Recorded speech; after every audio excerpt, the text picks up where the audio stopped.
Savaşçılar duruyor ölüme yabancı, yanımda şairin kellesi.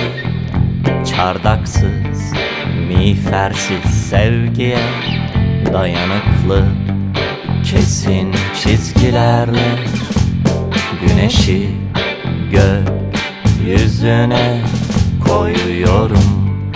Bulutsuz gökyüzüne dağları sıralıyorum. Teker teker, kesin çizgilerle güneşi gökyüzüne koyuyorum. Bulutsuz gökyüzüne dağları sıralıyorum.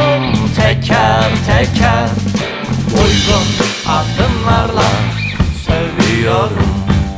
Geçmişine, geleceğine şiirin uygun adımlarla sövüyorum. Geçmişine, geleceğine şiirin uygun adımlarla sövüyorum. Geçmişine, geleceğine şiirin uygun adımlarla sövüyorum.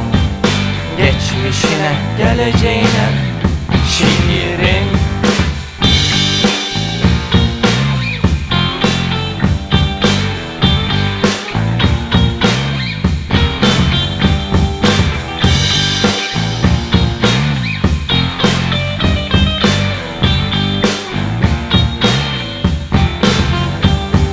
Adımı, sigaramı, gözlerimi alıp kendimi bırakıyorum.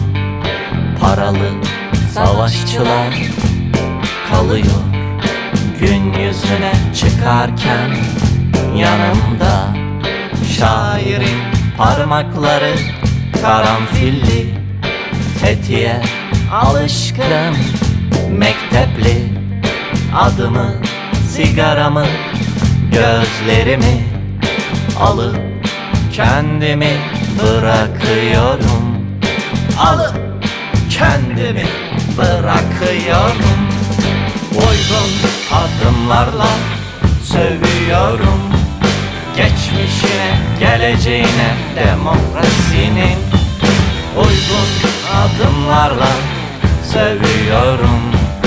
Geçmişine, geleceğine demokrasinin uygun adımlarla sövüyorum.